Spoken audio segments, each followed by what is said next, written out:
I was high energy. From the time I was born, I was happy-go-lucky. Anything to do with outdoors brought me joy.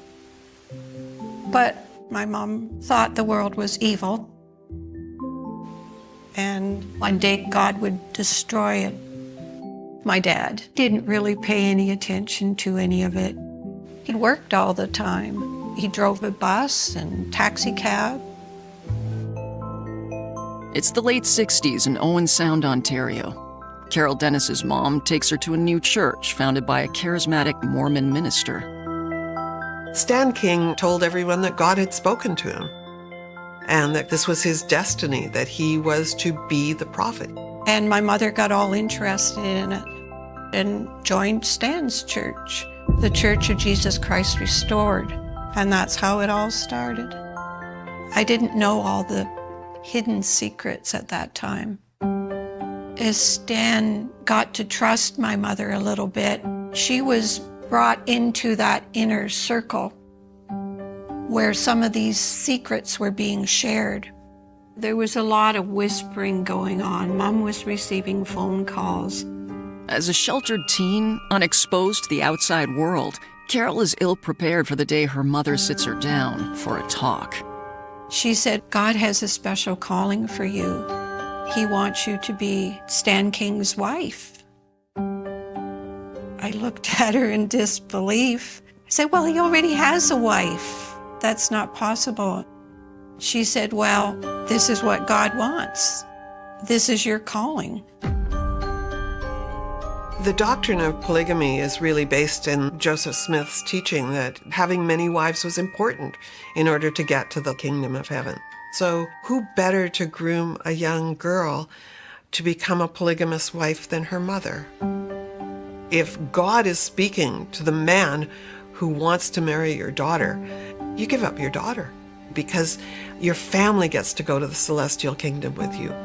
She said, you are going to give birth to special children, special sons that will do great work for God. I just started crying hysterically. It was just revolting to me. I said, he's old. He's double my age. I'd be 16, 17. From that point on, my life was sheer hell. She started giving me medication, sedating me to calm me down. What she gave me, I don't remember. Finally, I was just a walking zombie. I started to lose Carol. I had to become somebody else. It's a grooming process. It's a slow process. If you don't follow the rules, you don't get into heaven. And those are very, very powerful ideas.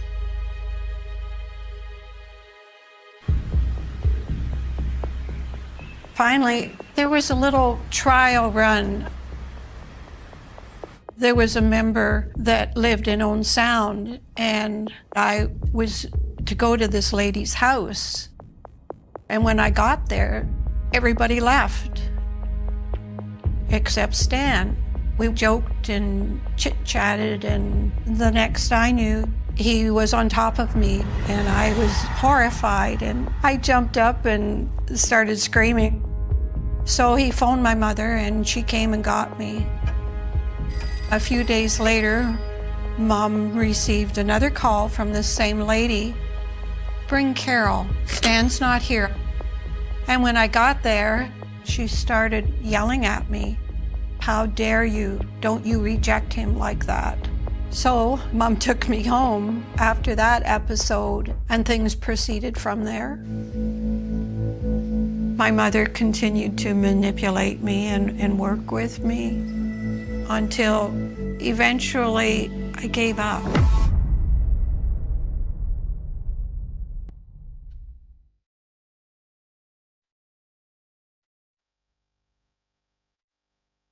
In 1971, when Carol is of legal age, she feels she has no choice but to move to Stan King's farm, where he has established a commune of about a dozen followers. Owen Sound's about 2.5 hours north of Toronto. So when most people think of cults, they might think of jungles in South America. They might think of very remote places in the middle of the desert. Not the case. Cults take place, as we've learned, anywhere, and they can take place close to population bases, and that's certainly what happened in this case. And it was a surprise and a shock to a lot of people.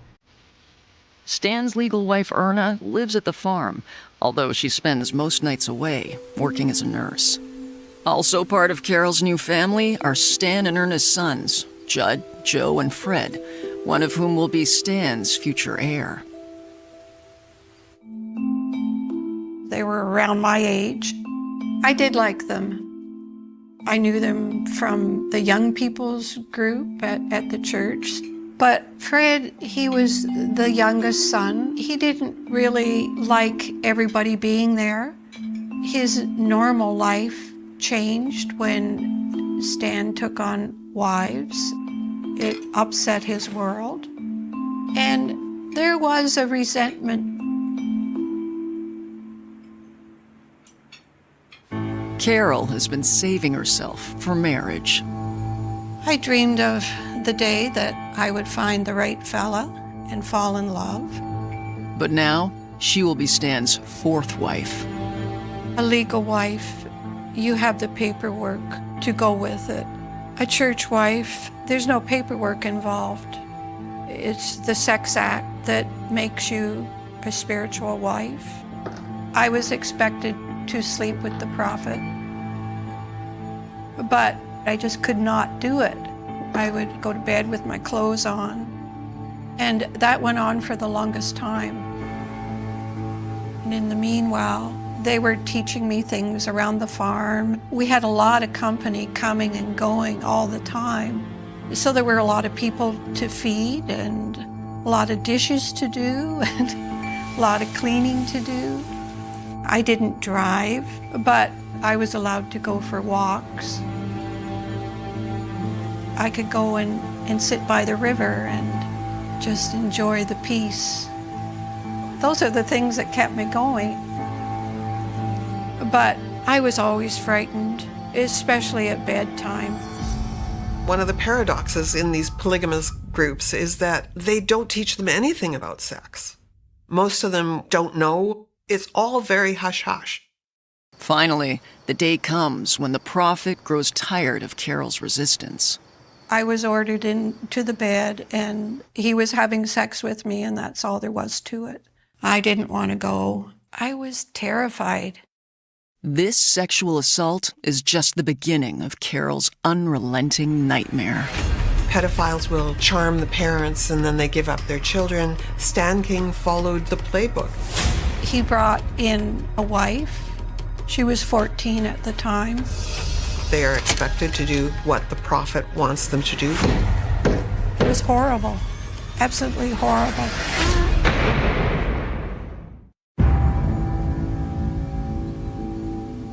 A few months after Carol Dennis moves onto his farm commune, Stan King makes her his church wife by taking her virginity. I guess you could call it rape.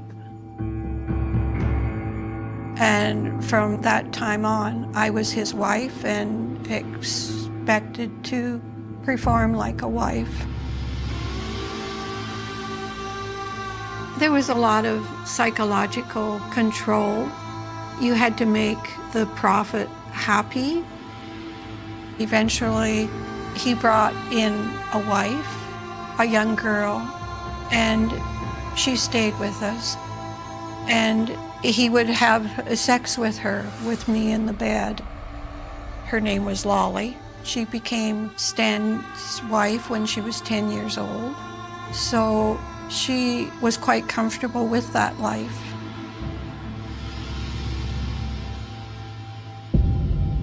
The expectation when you're a polygamous wife is that you will do whatever you're told. If your husband says to you, you must come to my bed tonight, and he asks 2 other wives or 3 other wives, they all must show up. And when they show up, they are expected to do what the prophet wants them to do. You just learn to be obedient. If you didn't please the prophet or showed any kind of resistance, nobody in the house would talk to you. That was a very lonely world. Everything in polygamy comes down to arithmetic. If one man has 5 wives, it means 4 men have none. It's not good for anybody unless you're the leader. Eventually there would be group sex, and certainly that was even worse than one wife in bed with you. It was horrifying, but it made him happy, and that was life.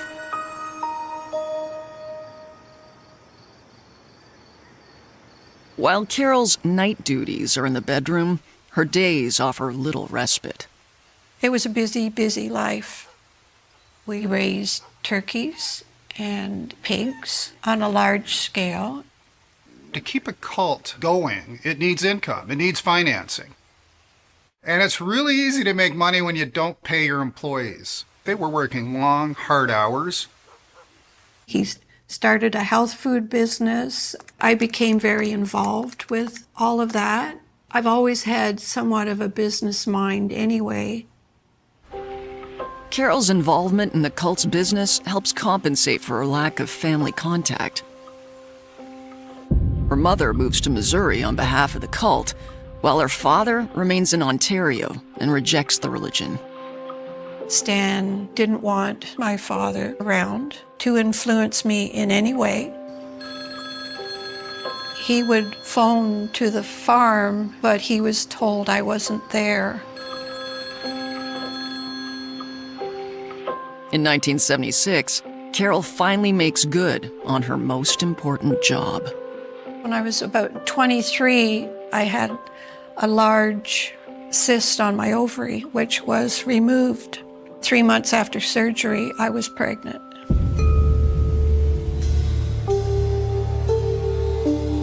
My father didn't know anything about it, but about 6 weeks before my son was born, he worried for my safety. He didn't always understand everything that was going on, but he loved me, and he couldn't understand why I couldn't pick up the phone and just call him and say, "Hi, Dad, I'm okay." So he contacted the police. This presents the opportunity that Carol had been hoping for: police intervention. I wanted to leave. I wanted to be saved. But when police arrive at the farm, Stan orders Carol to hide. Stan went outside, and we could hear everything. They were just chit-chatting, and Stan reassured them that I was fine. He suggested that perhaps my father had mental issues. After all, Carol's an adult, 24 years old, so everything was dropped, and police were pleasant, and they drove away.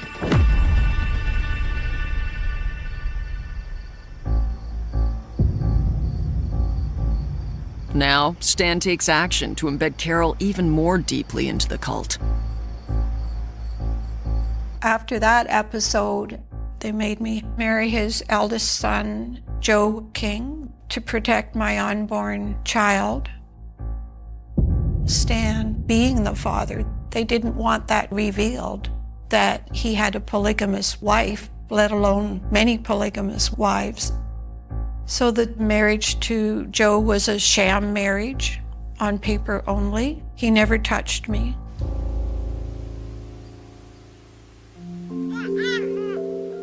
On July 2nd, 1977, Carol gives birth to a baby boy. It was amazing. It brought me so much happiness. So much.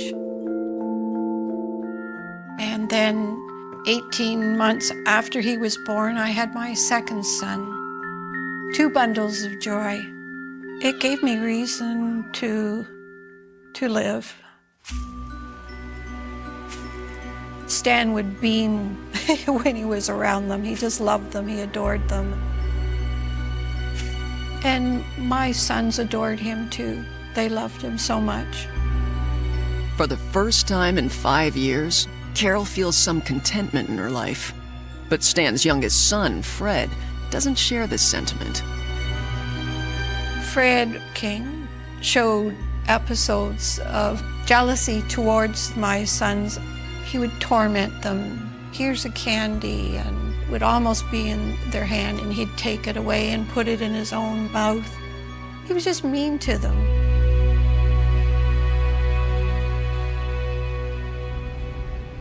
By 1982, Stan's cult has grown to include 80 congregants in the surrounding area. There was a lot happening. Stan eventually bought a printing company, which still exists to this day and is very successful.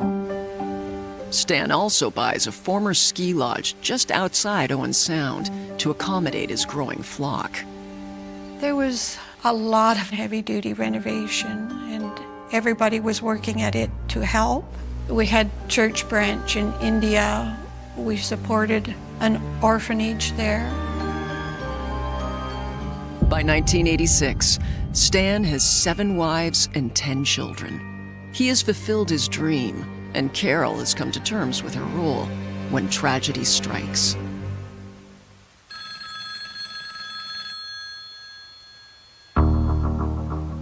One day, one of his wives phoned me and said, "I think Stan has had a stroke. He wants you here now." They did some testing and said he had 2 aneurysms on his brain, and the doctor said he would need surgery. So the decision was his, and he said no. So he went back home to die.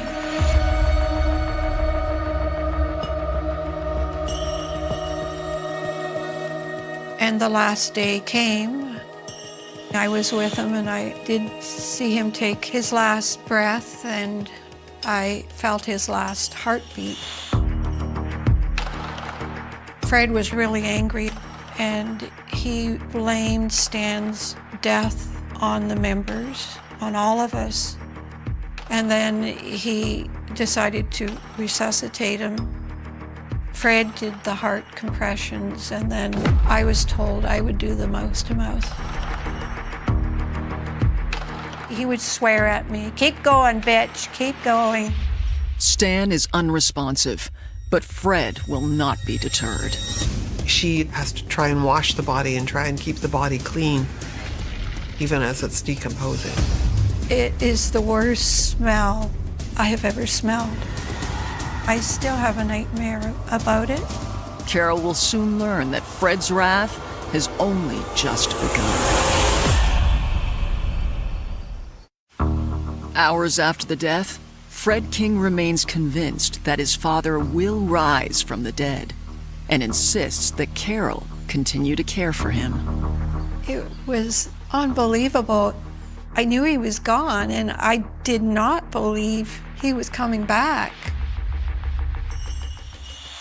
But I had to bathe the body every day, and I would have to tie a scarf around my mouth so I didn't breathe it in, because it would make you feel so nauseated. But also his body was going puffy and distorted. It was horrible, absolutely horrible. After almost a week, a priesthood member said, "Look, this body needs to be buried," and Fred agreed. So the ambulance, the coroner, were all called. The police were there. We had to write out what happened. We were told to say that his wife, Erna, just could not give up the body, and that reason was accepted by the police, and no charges were laid. I eventually had to tell my children that their father died. That was hard. Some years before, Stan said that Fred would take over his position, but I worried about Fred because I knew he didn't like me, and I thought, will Fred be able to lead this church, or will we all go to hell? When Fred took over, he kicked myself and my 2 sons out of the farm, and I was supposed to move to Guelph with another church wife, Angie, and her children. Although Carol continues to attend church every weekend, her new home is 2 hours away. It was a really big deal for my children. They were country boys, and suddenly we had neighbors all around us. And Angie didn't really like me, but at least the church wife thing would be over with. And I was looking forward to that part of it. I was told to pick up a cleaning job, and every cent I made was handed over to Angie because I wasn't trustworthy. It was a new chapter, a very different chapter. A year later, one of Carol's main assumptions about her new life is shattered. It was conveyed to Angie to tell me that Fred would be taking over all the wives. And so I would be married to Fred. The horror to me was being married to someone that I did not want to be with. I thought I would not be that type of a slave anymore. I was overcome with the shock of it all. It's like property. The new prophet will quite often take the previous prophet's wives. And in this case, it was a toxic mixture of Fred with Carol. He showed up at my house and he said, "Take your pants off and get on the bed." And he had sex with me. I felt degraded. I found him revolting.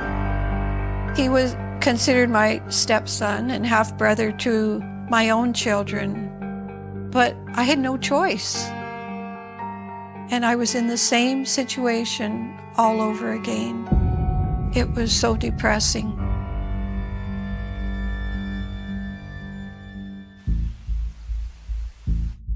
Fred just didn't preach. He started pointing out how sinful everyone was. In the church, there was an 80-year-old lady. We called her Nana. One night, during a night service, she dozed off. Fred rose his voice and proceeded to chastise her. She was forced to stand up and pull her pants down to her ankles for the rest of the night. When chastisement started, you would just see every head in the room just immediately. If anyone ever intervened, they would be dead meat. Various people were physically assaulted. Many of these prophets, it depends where they come in the lineage. Stan King had to be a charming guy in order to get people to follow him. Fred doesn't have to be charming. He has inherited this. As a mother, seeing my sons assaulted, it just shattered me inside. I would think to myself horrible things about Fred, like, should I get his butcher knife and slit his throat? You were a work slave, you were a sex slave. He took his frustration out on all of us.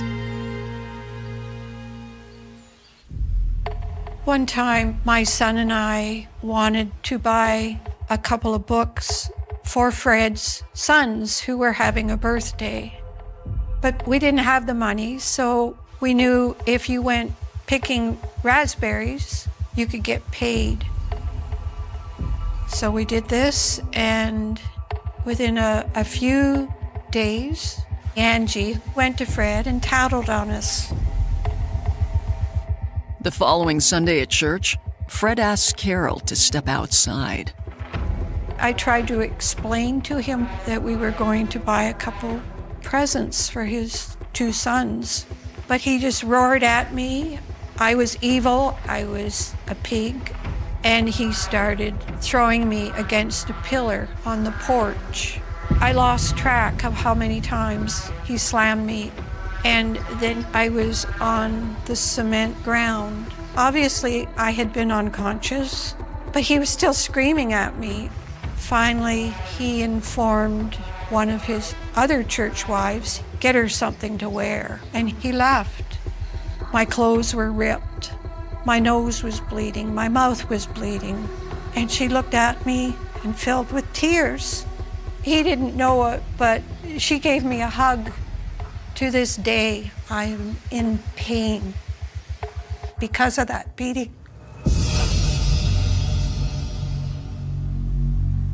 5 years later, when Carol's eldest son is 30 years old, he wakes her up one day with some life-changing news. He said, I have someone picking me up and I'm leaving. I was shocked. He didn't want to leave us behind. But his chastisements were getting so severe. He said, I know you two are not ready to leave yet, but I just can't do it. I can't take anymore. So I stayed for my youngest son, but I couldn't quit crying. I was falling apart. I was in so much trouble because my eldest son left that my life was just even worse, if you can imagine that. I was chastised because I was an unfit mother. A year later, the pain becomes unbearable. And I thought then, look around at all the people you love because you'll never see them again. Monday morning, when I get home and everybody's gone to work, I will sneak out and phone my oldest son. I made all the arrangements to leave and a time was set. When my youngest son came home, he said to me, I'm too afraid I will go to hell. I said, he's going to kill me, but he didn't want me to leave. He blocked the door. Carol King has finally mustered the courage to escape Fred King's tyranny, but she's faced with an impossible dilemma. Her 29-year-old son refuses to leave. Finally, my youngest son moved away from the door and let me leave. I said, I love you, and grabbed my belongings. Everything I had in the world was in 2 garbage bags. My oldest son arrived with a vehicle, and I was out of there. Leaving my youngest son behind was torture to me, but he knew if he wanted to leave, he could reach out to me. Maybe someday he would. Carol has been with the cult for 37 years. It's all she's ever known. Eventually, my oldest son and I landed back in Owen Sound, and we started a new life. I landed a job cleaning offices. Things were difficult. I didn't always have enough food. I had to walk everywhere. I worked all day and most evenings. Carol was lucky. She was lucky that her son chose to leave and was the catalyst to her leaving. She was lucky that she was resilient, and she was extraordinarily lucky that one of the people she met while she was cleaning was John. When I met Carol, I was a city councillor in Owen Sound. I was also doing some contract work at Bayshore Broadcasting. This lady named Carol started to appear at the radio station. He introduced himself, and a friendship blossomed. He could make me laugh, and it really felt good to laugh because I had lost my sense of humor over the years. Eventually, he did ask me out to dinner, and I said yes, which shocked me. And our friendship grew into a romantic situation. It was the first time I had ever been in love. This is what it's like. I was totally smitten. Just totally. 3 or 4 months into our relationship, she decided to sit me down and tell me what her past was. When she finished that, she said, "If you decide to walk away, I will understand." And I said, "Well, what do you want me to do?" And she said, "I want you to stay." And so, here we are. I couldn't propose to Carol until her divorce came through, from the sham marriage to Joe King. It was essentially uncontested. And then it was time to propose to her because now she's legally available material. We were married in October. It was such a happy day, very small wedding, and a new chapter on that path of freedom. But despite Carol's happy ending, she hasn't yet dealt with her own demons, and the trauma she suffered for so many years is brimming under the surface. A winter coat that John had bought me that meant so much to me was stolen. For someone to steal that off a coat rack, I just could not get over that. And that's when I said, I'm tired of being a victim. I want to do something about Fred. He caused so much pain and agony. He needed to lose all his pleasures and privileges. And that's when legal actions were started. So many times I've interviewed clients that have suffered deep sexual abuse, and it's incredibly painful to go through those memories. It just is.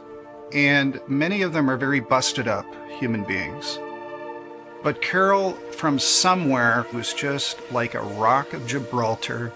And I remember just being gobsmacked by what I was being told. And I just let Carol talk and talk and talk.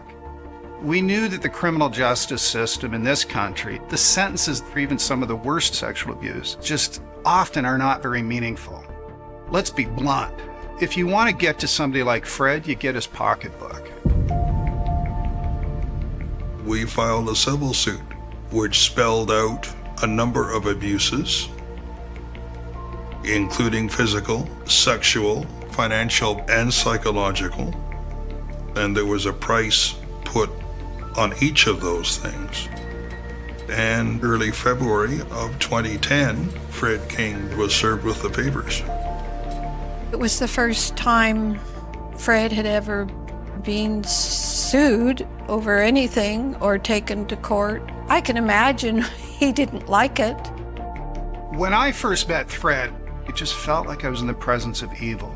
His eyes were dead, and it occurred to me that this was one of the first times in his life that somebody was not really that intimidated by him. I get to probe about, what did you think the beating of her sons in front of Carol? What did you think, Fred, that would do to the group? It was not a good day for Fred. Immediately following the interview, Fred's lawyer settles with one stipulation. Carol may not go public with the dollar value. I was quite happy about it. It helped me out a lot. The bank teller said it was the largest check she had ever deposited in her career, which was a lengthy career.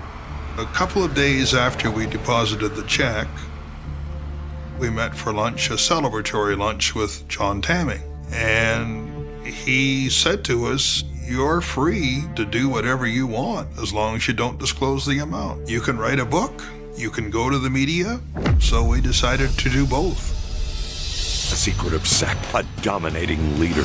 Young brides taken on faith. 10 was the youngest. 10? He would scream, "If you leave this church, I will hunt you down and kill you." Carol's bold choice to tell her story will have unexpected consequences.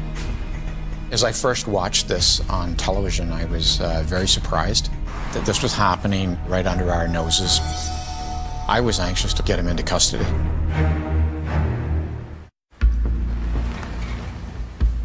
Gray County Police are launching an investigation into Fred King's polygamous cult.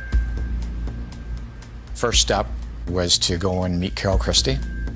The whole story is so bizarre that it is somewhat unbelievable, but they believed me. We're trying to put together enough evidence to have a formal interview with Fred King and his legal wife, Linda King.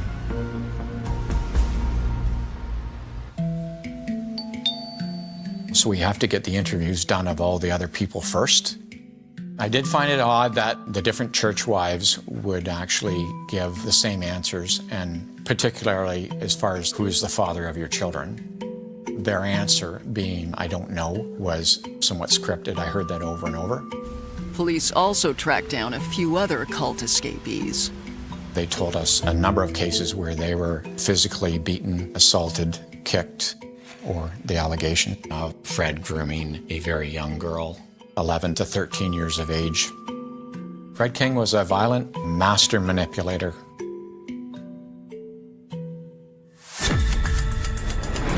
When Fred got wind of it all, he disappeared.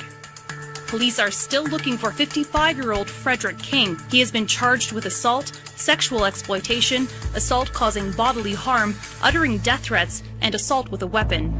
Weeks pass, and finally, there is a break in the investigation. A license plate associated to Mr. King had been run by an officer in front of a motel. And he advised me that a woman had booked in by the name of Linda King. Detective Ridgway sets up surveillance outside the motel. Hours later, he observes Linda King heading towards the parking lot where she gets inside a van. And sure enough, Mr. King emerged from the motel room and went straight into the passenger side of the van. I got out of the police unit, opened the passenger side of the van, and I advised Mr. King that he was under arrest for assault.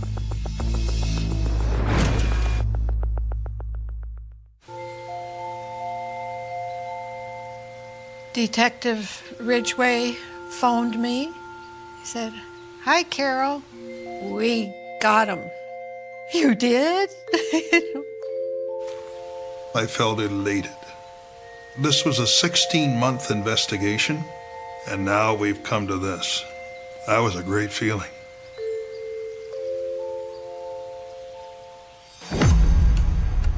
There was a plea bargain.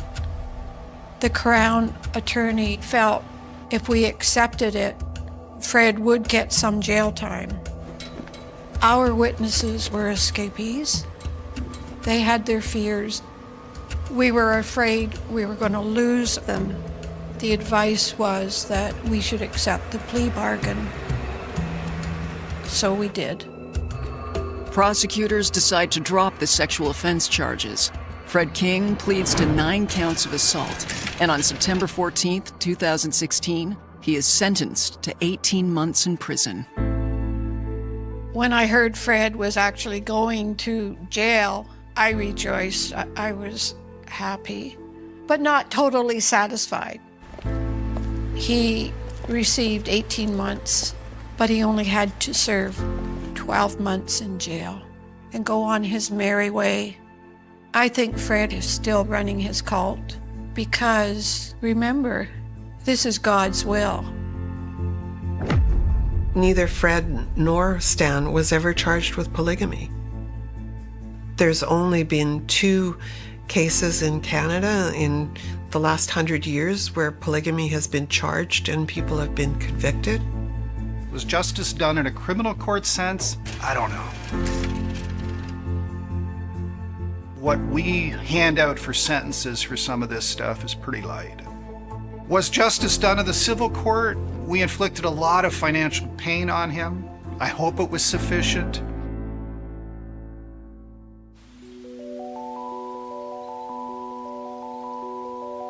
I've been able to help other escapees as well. We were able to help 5 others, Sue, and Fred was hit pretty hard. Still, I'm hoping the bringing attention to polygamy will help the whole situation. Polygamy is against the law and it needs to be enforced. I think the generosity of Carol's spirit in terms of being able to share her story and to not just be a victim. She is a victim, but she's so much more than that. And that's inspiring.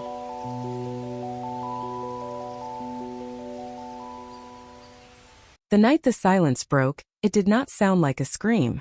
It sounded like a phone ringing long after everyone had stopped listening. Texas, late summer 2003. Heat still clung to the asphalt after midnight, cicadas buzzing like static in the dark, when a single patrol car rolled slowly past a quiet residential block and kept going. Nothing looked wrong. No shattered glass. No flashing lights. No crowd. And yet, somewhere behind one of those closed doors, a life had already slipped out of reach, leaving behind a question that would harden into a cold case and refuse to die. The house sat at the edge of town, not rural enough to feel isolated, not suburban enough to feel watched. Beige siding. A narrow driveway. A porch light that worked when it felt like it. Inside lived a woman people described with safe words. Reliable, soft-spoken, routine. The kind of person whose absence is not immediately noticed because everyone assumes she is exactly where she is supposed to be. She had a job that started early, a commute that never changed, a habit of calling her sister on Sundays, and buying the same brand of coffee every Thursday. When routine breaks, it does not always shatter. Sometimes it simply stops. The first sign came the next morning. Her car was still there. Keys inside. Purse untouched. Bed neatly made, as if she had risen before dawn and then changed her mind about leaving. The back door was unlocked, something neighbors would later say was unusual, but not alarming enough to call the police right away. Texas has long distances and long patience. People assume explanations. They assume errands, delays, misunderstandings. They assume adults are allowed to disappear for a while. By the time officers stepped inside, the air had already shifted. It was not the smell of violence. It was the smell of absence. A house frozen mid-motion. Coffee grounds in the filter. A television left on mute. A pair of shoes by the door, placed carefully, not kicked aside. There were no obvious signs of a struggle. No overturned furniture. No blood. Nothing dramatic enough to justify the dread creeping up the spine of the first detective on scene. And that, paradoxically, was what made it worse. Texas law enforcement in 2003 still trusted the physical. They trusted fingerprints, fibers, footprints, the visible language of crime scenes. This house spoke in whispers instead. The only detail that refused to fit was time. She had not shown up for work. She had not called anyone. She had not taken her wallet. Routine does not abandon itself without reason. Neighbors were questioned. They offered fragments. A car passing late at night. Music playing briefly then stopping. A voice that might have been laughter, or might have been arguing depending on how fear reshapes memory. One neighbor mentioned a man she had been seeing casually, nothing serious, at least that's what she had said. Another remembered an unfamiliar pickup truck parked near the curb sometime after midnight. No plate number. No clear description. Texas trucks all look alike at 2 in the morning. Investigators followed what they had. Phone records. Credit cards. Bank activity. Everything stopped exactly when she vanished. As if someone had pressed a mute button on her entire existence. No withdrawals. No purchases. No pings beyond her last known location. It was clean. Too clean. In cases like this, clean is never comforting. The media caught on quickly. Local headlines used the words people always use when they don't know what else to say. Mysterious disappearance. Beloved community member. No suspects at this time. Her photo appeared on television screens, smiling, ordinary, painfully familiar. Viewers saw their sisters, their co-workers, themselves. Tips came in. Dozens at first. Then hundreds. Then fewer and fewer. As weeks stretched into months and novelty gave way to fatigue, detectives circled the same names. The man she had been dating, a co-worker who had argued with her weeks earlier, a former partner from years back. Each interview ended the same way. Alibis that technically held. Stories that felt thin but not provably false. Everyone denied knowing where she was. Everyone expressed concern. Everyone eventually went home. Without a body, without a crime scene that screamed murder, the case stalled. Files grew thicker. Hope grew thinner. Her name moved from active investigation to unresolved disappearance, and then quietly, bureaucratically, into the category that chills families and frustrates police. Cold case. Years passed. Texas changed. New buildings rose where empty lots had been. Detectives retired. Evidence boxes were sealed, labeled, shelved. The house was sold. New occupants painted the walls, unaware that they were sleeping inside a question mark. Her family aged. Her sister stopped calling voicemail numbers that were never answered. Her mother learned how to live with a specific kind of pain, the kind that does not end, only dulls. And then, just as the case had settled into the background noise of unsolved history, something shifted. It began not with new evidence but with old guilt. A man walked into a small police station in another Texas county, nearly 2 decades after the disappearance. He did not arrive in handcuffs. He did not look like a fugitive. He looked tired. Older. The kind of tired that sinks into the bones and never leaves. He asked to speak to someone about something that's been eating at him. The desk officer almost dismissed it as another vague confession from someone seeking attention. It happens more often than the public knows. But this man knew details. He mentioned a year. 2003. He mentioned a house near the edge of town. He mentioned a woman who vanished without noise. Words spilled out unevenly, as if he had rehearsed them for years and still could not get them in the right order. Detectives listened. Pens stopped moving. A familiar chill crept back into the room.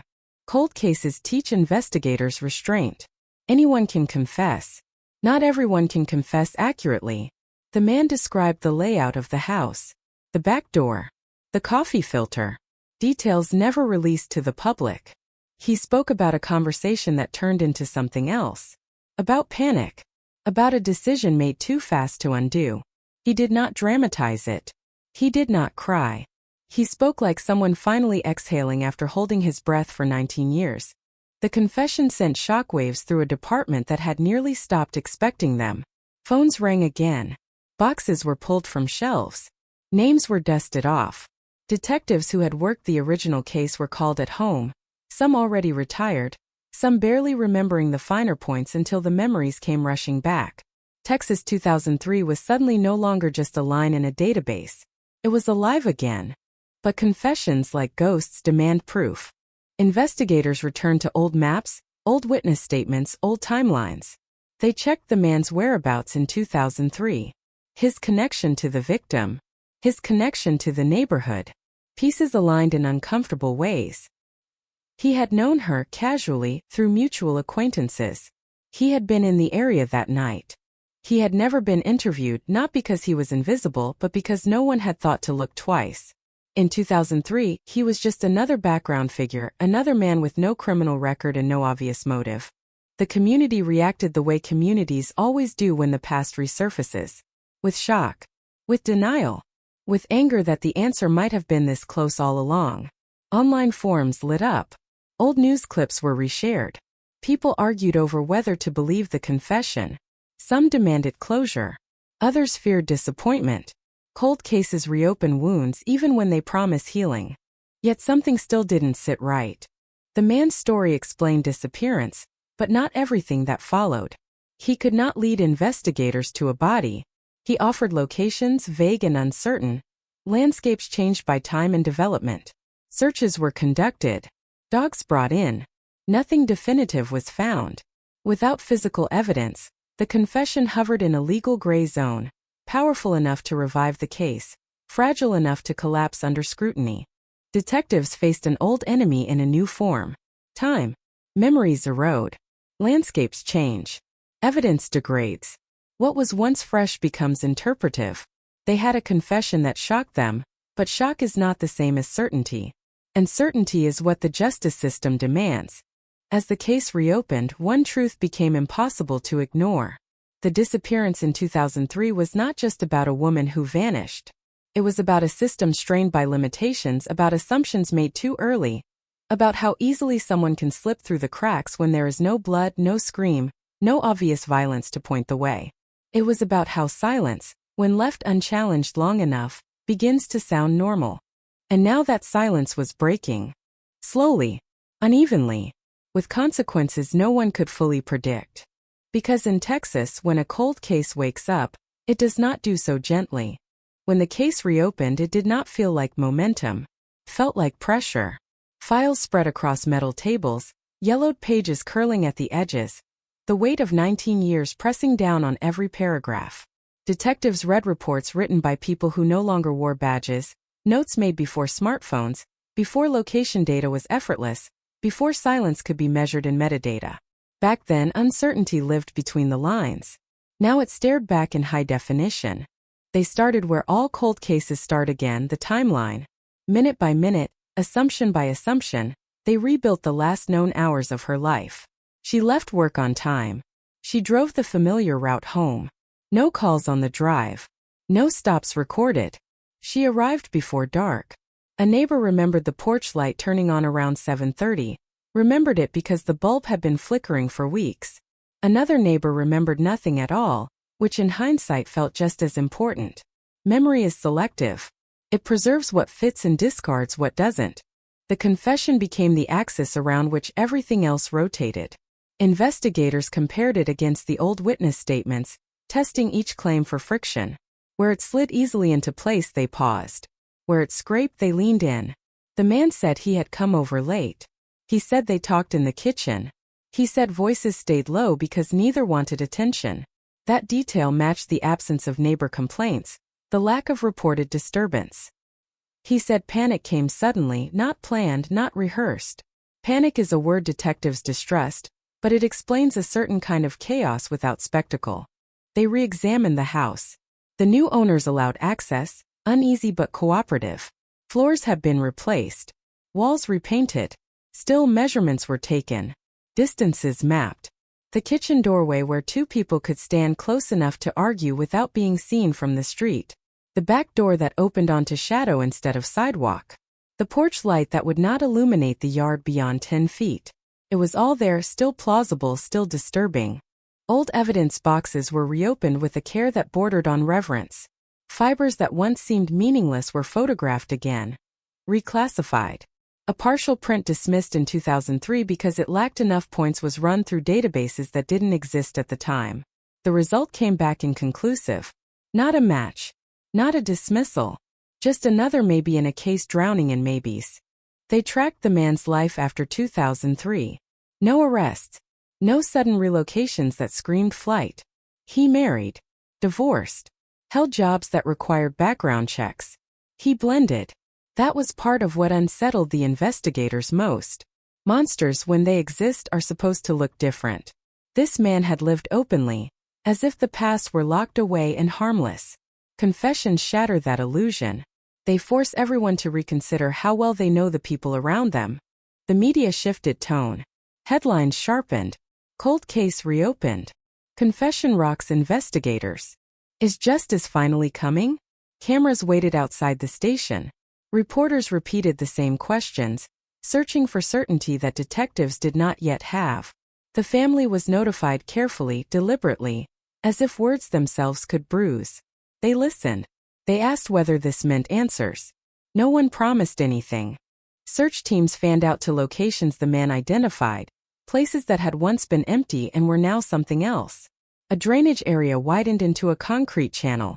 A patch of woods replaced by storage units. Dogs worked despite the odds.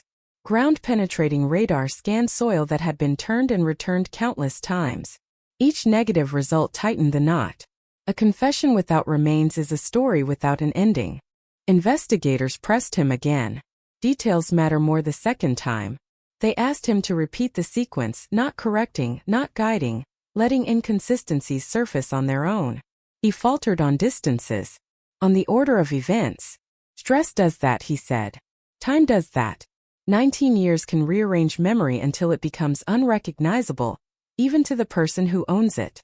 Detectives noted the shifts, not as proof of deceit but as data.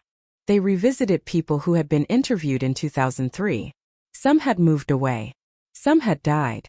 Those who remained reacted with a familiar mix of disbelief and relief. Relief that someone else might finally be responsible. Disbelief that the truth, if this was truth, had hidden in plain sight. One former neighbor admitted she had heard something that night after all. A door closing harder than usual. She had dismissed it then. She hadn't wanted to be wrong. The man's name leaked, as it always does. Online speculation exploded. Armchair analysts dissected timelines, questioned motives, argued over whether confessions should be trusted. The community divided itself into camps without meaning to. Those who believed the confession wanted closure. Those who doubted it feared a convenient ending would replace a difficult truth. Cold cases invite projection. Everyone fills the gaps with their own fears. Detectives felt the pressure mounting. Prosecutors asked for evidence that could stand in court, not just on the evening news. They needed corroboration. Something independent of the man's words. They needed a physical anchor. Without it, the case risked collapsing under reasonable doubt, reopening wounds only to stitch them back together with nothing underneath. They scrutinized his movements on the night in question using tools that barely existed at the time. Old cell tower records, incomplete but suggestive. He had been in the general area. That was all they could say. Credit card data placed him nowhere specific. Surveillance cameras were rare in 2003, grainy when they existed. Time had erased what technology had not yet captured. Then there was motive. Confessions feel stronger when motive is clear. His explanation hovered between attraction and fear, between misunderstanding and loss of control.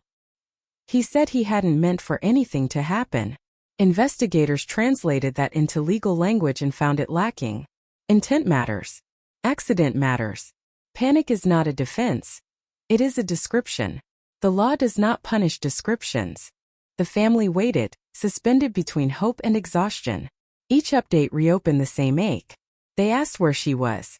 That question cut through every meeting, every press conference, every late-night strategy session. Where is she? No one could answer. The confession promised answers but delivered uncertainty instead. Closure teased, then retreated. Behind closed doors, detectives argued. Some believed the man was telling the truth, that guilt had finally outweighed fear. Others worried he was inserting himself into a famous mystery, reshaping fragments he had absorbed over years of media coverage. Both possibilities were dangerous. One risked letting a killer escape accountability through lack of proof.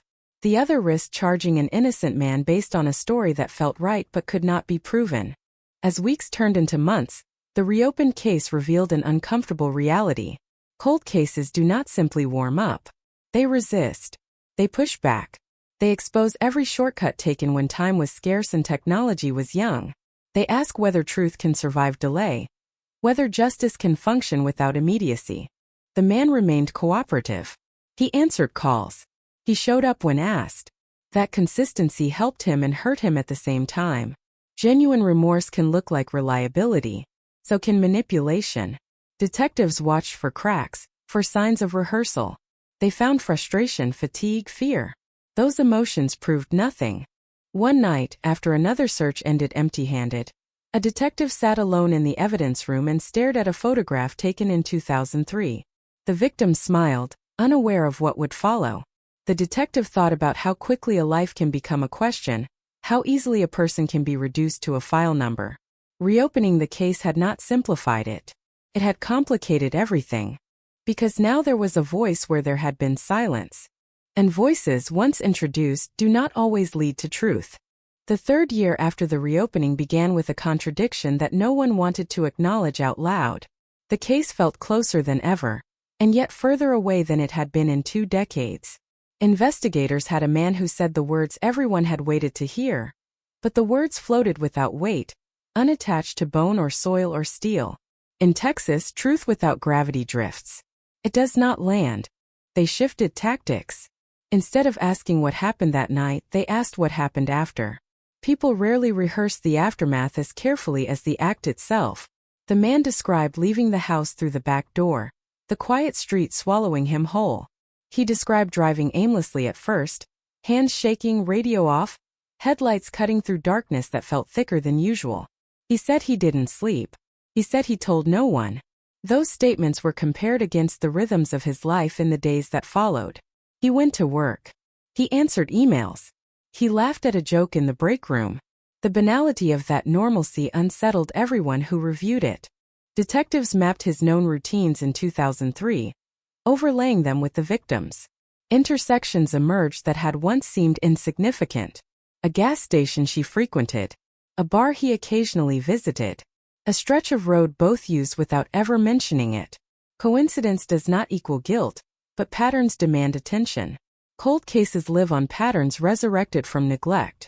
They re-interviewed a former coworker who had brushed off police the first time. Age had softened his defensiveness.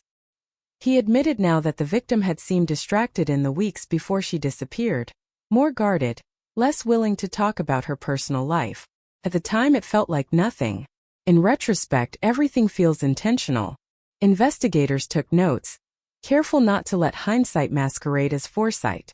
Another witness remembered a detail that hadn't surfaced before. A smell. Gasoline. Faint but unusual, lingering near the back alley behind the house the morning after the disappearance. No one had followed up. In 2003, it sounded like speculation. In the reopened case, it sparked a flurry of renewed interest. Accelerants suggest intent.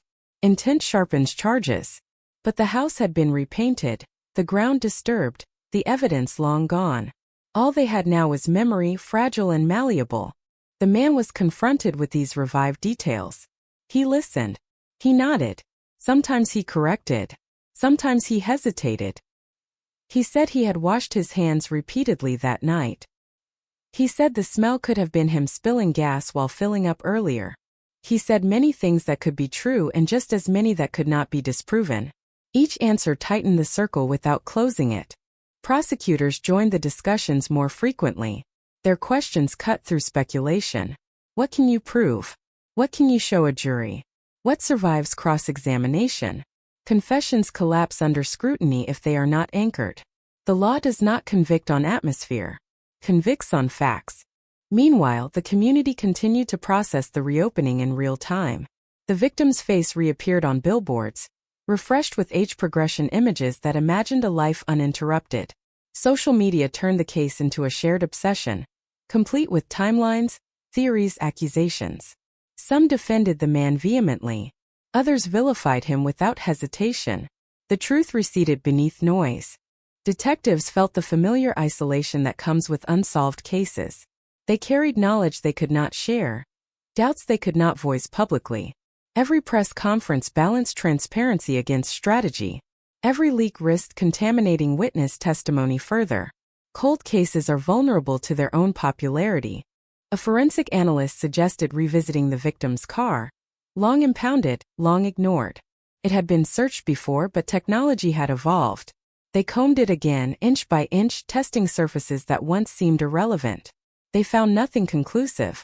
But absence became data. If the car had not been used, if no one had entered it after she parked, that narrowed the window. It suggested she never left willingly. It suggested interruption. The man was asked again to clarify how she left the house. His answer shifted slightly. Not in outcome but in sequence. Detectives noticed. They always do. He blamed stress. He blamed the weight of memory. They recorded the change not as a lie but as a fracture. Fractures reveal pressure points. They sought corroboration from his past, not the night itself, but his character under stress. Former partners described volatility he downplayed. Moments of control disguised as concern. Anger that surfaced suddenly and then vanished behind apologies. None of it proved murder. All of it colored context. Context is persuasive, but persuasion is not proof. The victim's family oscillated between gratitude and resentment. Gratitude that someone was finally talking. Resentment that talking did not bring her back. They attended meetings with detectives, listening as technical language wrapped itself around personal loss. They asked again about searches, again about timelines, again about whether this would end. No one offered false certainty. The man's cooperation continued, But something in his demeanor shifted. He grew quieter, less expansive. The initial flood of confession slowed into measured responses. Detectives wondered whether relief had given way to fear, whether the reality of consequences had finally set in. Confessions can feel cleansing until they threaten freedom. They tested him on details no one had discussed publicly. He answered some correctly, others vaguely. Each success raised hope. Each failure tempered it. The balance became agonizing. Too many correct details to dismiss entirely. Too many inconsistencies to embrace fully. One investigator, younger than the case itself, asked a question others had avoided. What if the confession is only partially true? What if the man was there, involved but not alone? The room went quiet. The idea rearranged the puzzle. It explained gaps. It explained uncertainty. It explained why no body had been found where he suggested. It opened new avenues and new complications. They asked him directly. He denied it. Quickly. Too quickly, some thought. Denial is not evidence, but speed matters. They watched his face, his hands, the way he breathed. Human tells are unreliable, but investigators collect them anyway, stacking impressions like cards. New searches were authorized based on alternative theories. Areas previously dismissed were revisited with fresh eyes. Crews dug where nothing had been dug before, guided by probability instead of confession. Again, they found nothing definitive. Texas soil does not give up its secrets easily. As months wore on, the case became a study in endurance. Detectives balanced new leads against old limitations. Prosecutors weighed public expectation against legal reality. The man lived in limbo, neither charged nor cleared. His name permanently attached to a disappearance that refused to resolve.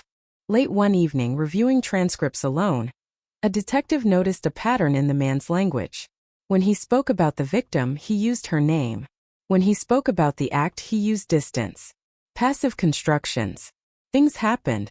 Decisions were made. Responsibility blurred. It was subtle. It was human. It was unsettling. Cold cases do not announce their turning points. They drift toward them, accumulating tension until something finally snaps. The reopening had not delivered answers yet, but it had stripped away excuses. The case was no longer forgotten. It was unfinished. And unfinished stories have a way of demanding an ending, whether the truth is ready or not. By the time Part 4 of the investigation unfolded, the case had taken on a second life, one shaped as much by what could not be proven as by what had been said. The confession still hung over everything like a low cloud, casting shadows that shifted depending on who was looking. Inside the department, patience was thinning. Outside, the public believed the mystery was nearly solved. Those two realities rarely align. Detectives decided to step away from the man for a moment and turn back to the victim, to reconstruct her world with a precision that had not been possible in 2003. They reviewed her calendar, her notes, the small handwritten reminders she left for herself. None of it screamed danger. It whispered routine. But routine's high deviations better than chaos ever could. They noticed subtle changes in her behavior in the final weeks. A canceled dinner. A postponed visit. A call that ended earlier than usual. Tiny fractures that only became visible when magnified by loss. They spoke again to her co-workers, not asking about the disappearance, but about her demeanor. One mentioned she had seemed tense the week before, distracted during meetings. Another remembered her checking her phone more often than usual, then silencing it abruptly when someone approached. In 2003, those details would have been brushed aside as personal matters. Now they were clues, fragile but necessary. Financial records were re-examined. Nothing obvious. No secret accounts. No sudden debt.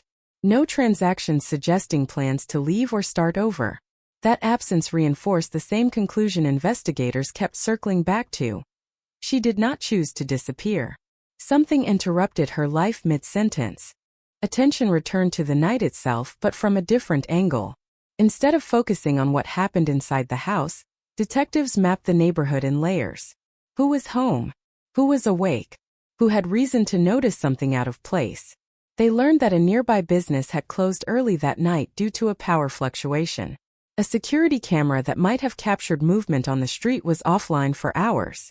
In 2003, that had been bad luck. In hindsight, it felt like a curse. They canvassed again, knocking on doors that had been knocked on before, asking questions people thought they had already answered. Some were annoyed. Others were relieved someone still cared. A man 2 houses down mentioned hearing a vehicle idle longer than usual sometime after midnight, engine low, as if trying not to draw attention. He had assumed it was a neighbor. He had gone back to sleep. That assumption now sat heavy in the record. The confession came back into focus as detectives compared it against these revived details. The man's description of timing roughly aligned with the idling engine. Roughly was the problem. Roughly leaves room for doubt. Roughly lets defense attorneys breathe. Investigators pressed harder, not with accusations but with silence. They let gaps stretch. People fill silence when they are uncomfortable. Sometimes they reveal more than they intend. The man spoke about guilt again, about carrying the weight, about wanting peace. Those words resonated emotionally, but emotionally is not legally. They asked him why now. Why after nearly 2 decades? He said age changes perspective. He said fear loosens its grip. He said he did not want to die with the secret. Detectives noted that the confession came shortly after a health scare he had suffered. Mortality has a way of forcing reckoning. It also has a way of distorting memory. Prosecutors grew cautious. They requested mock trial analyses, running the case through hypothetical juries. The results were sobering. Some jurors believed the confession immediately. Others dismissed it as unreliable without physical proof. The divide was sharp. Sharp divides do not produce convictions. Meanwhile, a new question gained traction inside the task force. What if the confession was not about responsibility but about control? What if inserting himself into the narrative gave the man a sense of power over an ending that had eluded everyone else? False confessions are not always about attention. Sometimes they are about ownership. That possibility forced detectives to scrutinize how much of his story could have been learned indirectly. They cataloged every public detail released over the years, every documentary clip, every article. They compared them to the confession. Overlaps appeared. Not enough to disqualify him, but enough to complicate belief. The case tightened again like a fist closing slowly. Search efforts expanded one more time, this time guided by probability models instead of testimony. Areas within a specific driving radius, accessible within a limited time window, were prioritized. Teams worked under the Texas sun, methodical, quiet. Each day ended the same way. Equipment packed. No remains. No definitive trace. The family watched all of this from a painful distance. They were consulted, informed, included, but never satisfied. Inclusion does not equal answers. They asked if charges would be filed. They asked if the confession meant the end was near. Investigators spoke carefully. They spoke honestly. They did not promise what they could not deliver. The man's demeanor shifted again. He began to express frustration with the process. He said he had told the truth. He said the lack of progress felt like punishment. Detectives recognized the irony. The system was struggling not to punish without certainty. He wanted resolution. They wanted proof. A breakthrough seemed to appear briefly when a piece of physical evidence was reanalyzed using advanced methods. The results suggested a potential transfer that had gone undetected before. Hope spiked. Then the margins collapsed. The finding could not be conclusively tied to any individual. Another almost. Internally, the case was now described in cautious language. Promising but incomplete. Compelling but insufficient. Phrases that acknowledge effort without committing to outcome. Cold cases teach investigators to speak this way. It is a survival mechanism. One evening during a late review session, a senior detective said quietly what others had been thinking. The confession might be real. The crime might have happened exactly as described. And still the case might never be proven. Justice and truth are not always synchronized. Sometimes they pass each other in the dark. The reopening had achieved something undeniable. It had forced everyone to confront the unresolved, to admit that the disappearance in 2003 was not a closed chapter but a wound that had merely scarred over. Now the scar had split. And as the investigation pressed forward, one truth became unavoidable. Even if the man's words were sincere, even if guilt had finally spoken, the silence left behind by 19 years could not be undone. The case was awake now. and it was watching everyone just as closely as they were watching it.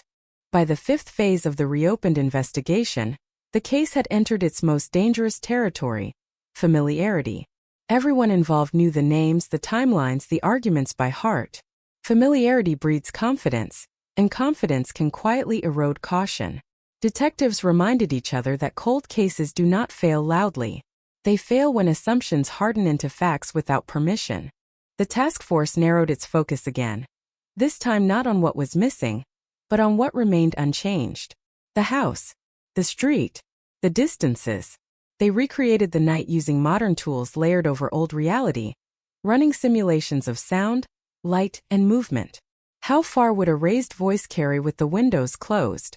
How visible would someone be under that porch light at different angles? The answers were unsettling. Someone could have been there. Someone could have left.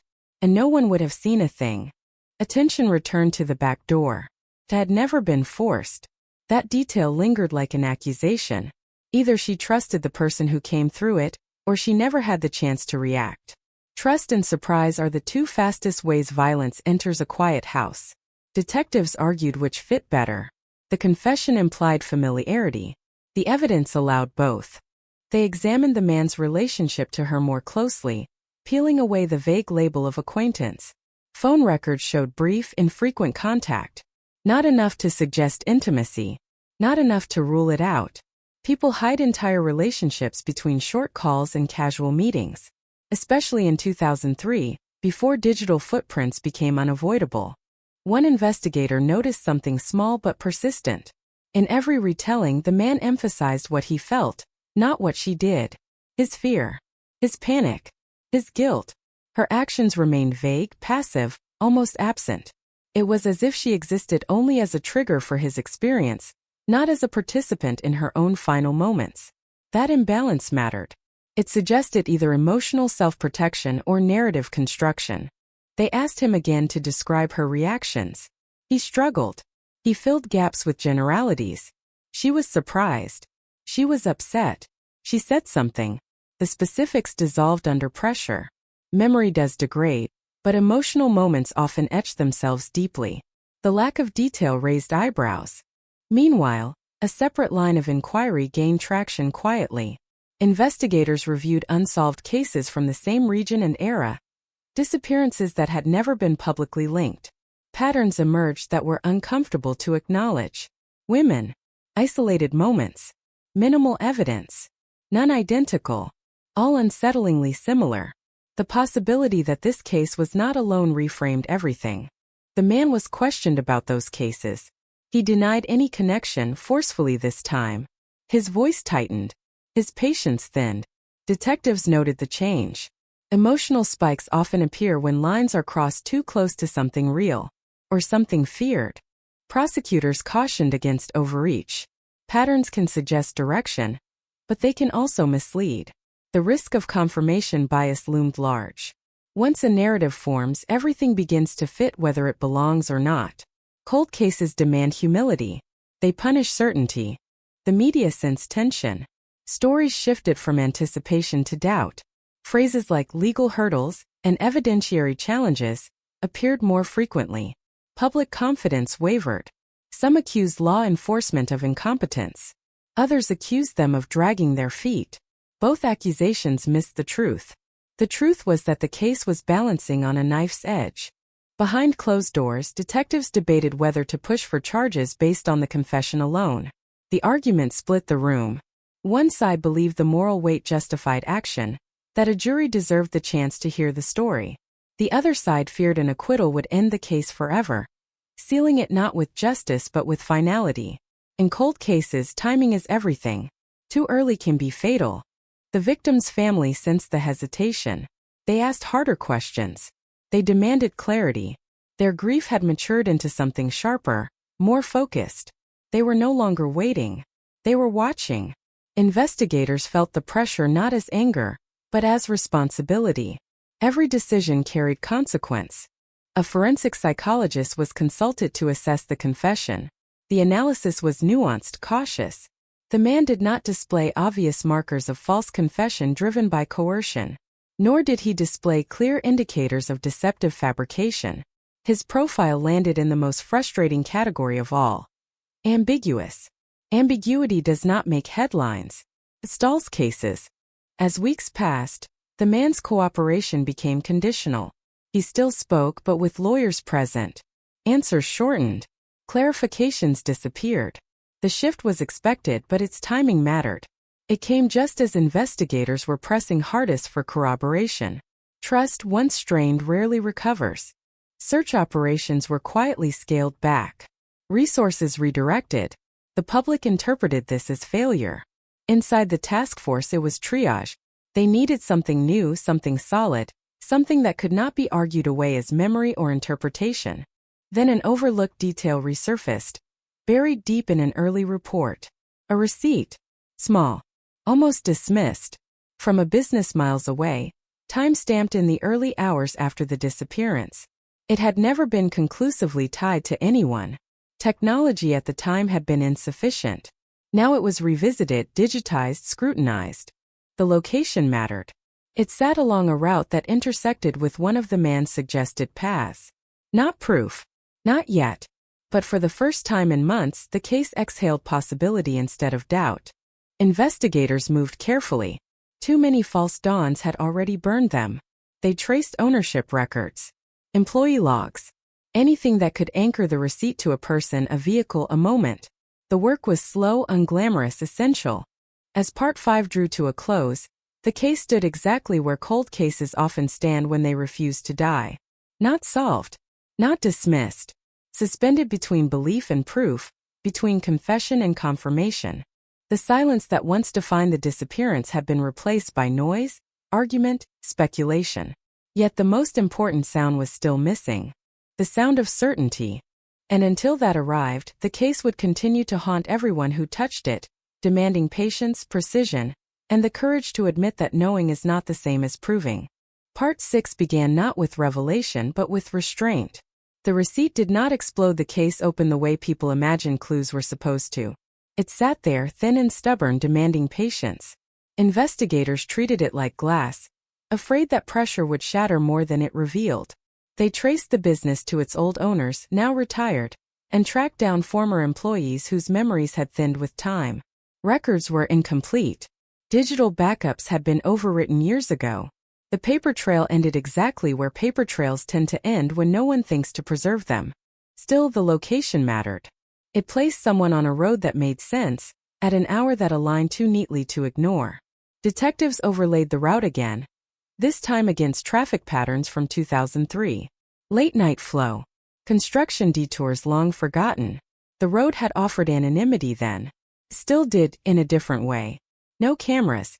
No witnesses who remembered enough to swear to it. They brought the man back in carefully, legally, through counsel. They did not accuse.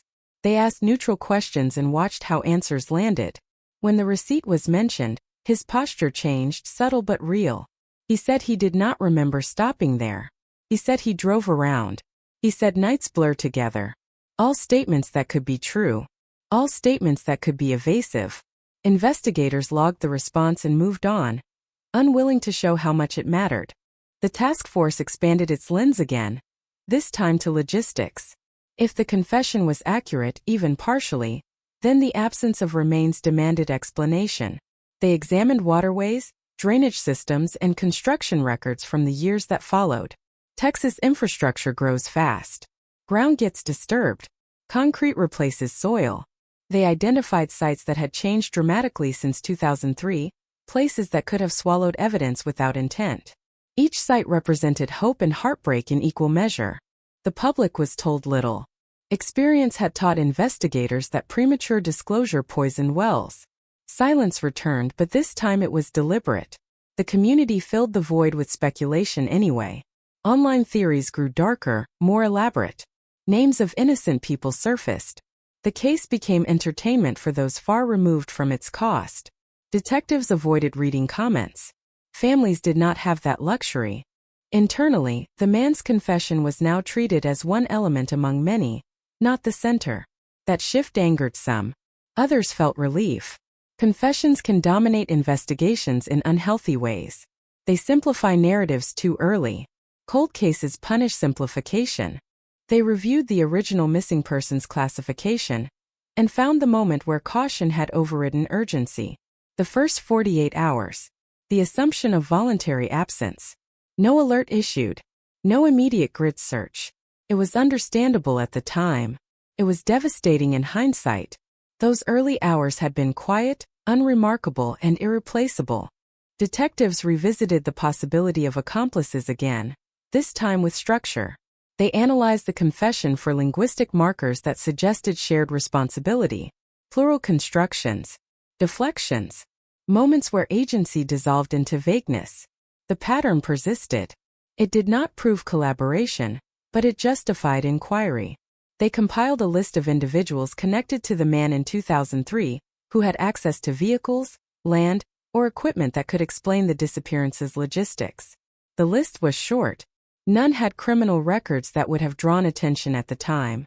Interviews followed, cautious and indirect. Most cooperated, surprised to be contacted after so many years. Some expressed disbelief. One became defensive too quickly according to the notes. Defensive does not equal guilty, but it does equal interesting. Investigators circled back, tightening timelines, cross-referencing alibis that had never been tested before. Time had a way of eroding confidence in stories once repeated without challenge. The forensic psychologist returned with an addendum. After reviewing additional transcripts, she noted a shift in the man's narrative cohesion.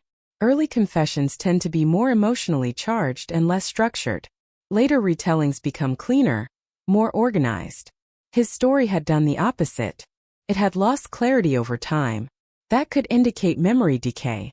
It could also indicate improvisation under pressure. The distinction mattered. The psychologist refused to speculate beyond that.